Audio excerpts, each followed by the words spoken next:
Hey Broncos, this is Mrs. Melson, the instructional coach, and today we are going to organize our Notability.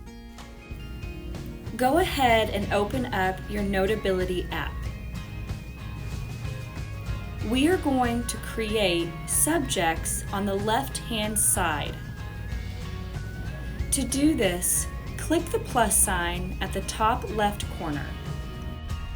This drop-down menu will appear.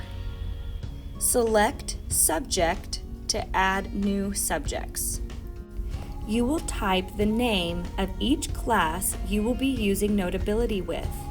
You need to have a subject for at least your core content classes.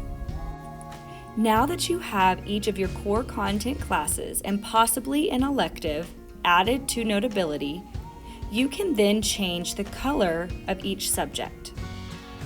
Click the Edit button at the top left-hand corner, and now you will see these gear images next to each subject. Click on the gear that you'd like to change the color for. You will get this box with a bunch of choices of colors. Choose the color you'd like to use for each of your subjects.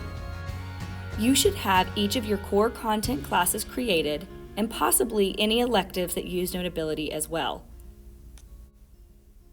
Your Notability should be all set.